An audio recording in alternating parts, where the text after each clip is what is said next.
So I tried to make a little bit of a diorama out of this using some parts from the old DC Direct Dark Knight Returns action figures and this Altea 143 scale Batmobile tank from the Dark Knight Returns. I threw in Superman here as well from RB Customs.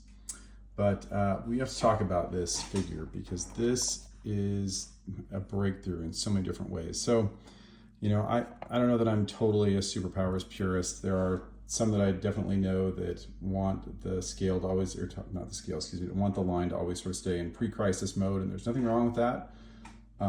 Some, like myself, you know, wanted to go a little bit further. I loved a lot of the post-crisis stuff because that was a signal to me that comic books were changing, evolving, becoming more adult.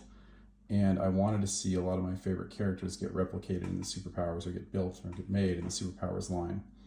So, you know, even though that line ended in 1986, I was still hopeful that maybe they would come back with more in 87, that we would start to see other figures and other designs as the line evolved. And that didn't happen, of course. But I always had a place in my heart for a lot of the figures that came out post-crisis as well.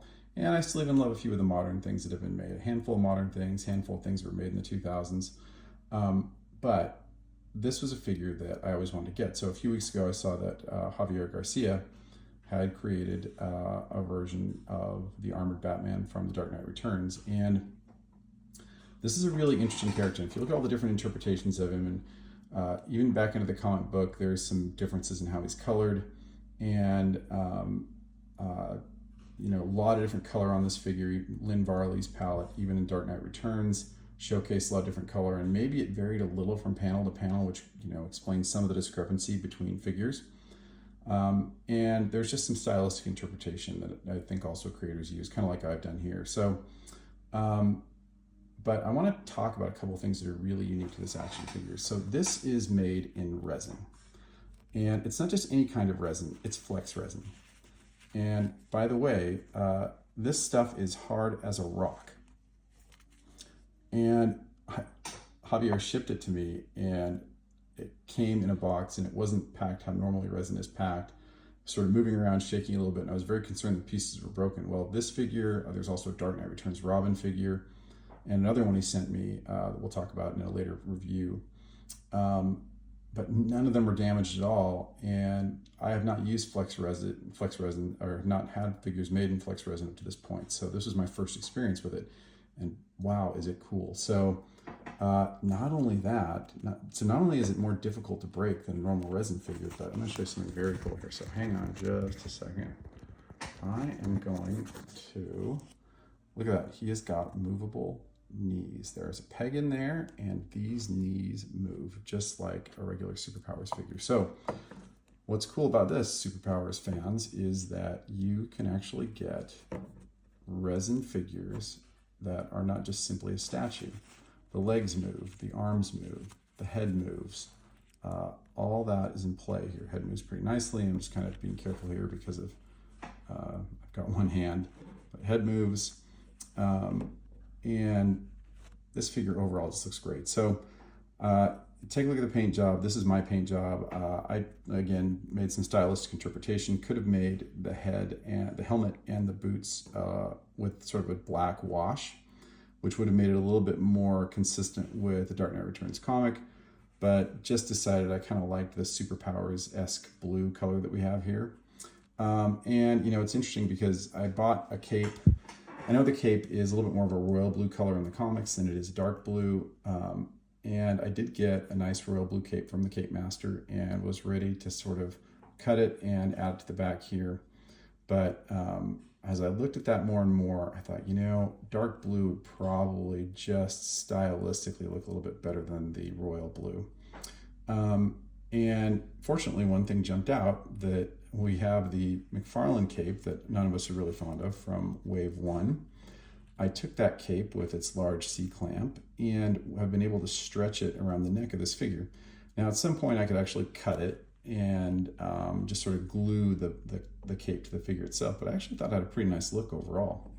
And so you can get your showdown here, a very cool showdown between Batman and Superman, your armored Bruce Wayne and Superman. Kind of the cool thing I like about this too is that, you know, you could still pretend this is younger Batman. He doesn't have sort of the older lines in the face, which in this case I particularly love because he could be sort of Batman from any era. You know, the only thing I thought this was missing was maybe the sonic weapon that he had, and he could have had an open hand with a sonic weapon. So maybe I'll see if Javier can make that for me at a later time. Could always paint that arm and get that here as well. But this, for the community, getting a figure built like this, yeah, there is some pretty good stuff happening, like in the Star Wars communities, for instance. Star Wars, they've been able to, you know, they don't have to use magnets as much anymore in that community. A lot of people have found ways to print with resin and do it in such a way where you can attach limbs easier. We do have a couple of creators in the superpowers community that do that, but this has taken it to another level because now you have not only the ability to add arms and to connect arms through the resin, but also and legs through resin rather than magnets, making it accurate and scale, making it systematically being able to do that more consistently than we were in the past. There's a lot of words in one sentence. But now also we have the ability to have the knees as well. So that's a game changer for us as a community. And hopefully you'll see more creators start to print in this way. I'm guessing that flex resin is more expensive. I haven't looked into the pricing, and I'm pretty novice when it comes to 3D printing, but I really love the possibilities that this gives us. So again, we get an awesome figure like this, well designed. By the way, you know what's really cool about this? You'll probably see I have some gaps on the side here because I haven't fully epoxied it back together after playing around with it a bit. And it still holds together really, really nicely. Legs still move nicely. It can be epoxied and seam, you know, the seams, I can make the seams disappear pretty nicely when I get the epoxy on it, but just decided to show this for now because I'm so excited about it. Javier, I don't know that he has his own website yet, and he definitely needs to, but he's produced a lot of really amazing figures, and I think he might even be the admin for a community, a customizing community on Facebook. But his stuff is amazing, and love the detail, love how well it represents the figure and the comic book, and love that we're able to get something like this and add it to our collection. So go check out Javier's stuff. He periodically he designs figures quite a bit. He'll design them, he'll design them for commission, and then he also does prints that he will then sell every so often. And would love to see those. I would love to get even more figures as he produces them, and I'm sure I will. So again, it's Javier Garcia, and I'll put his contact info in the description. And please feel free to leave your comments and subscribe to the channel. Thanks.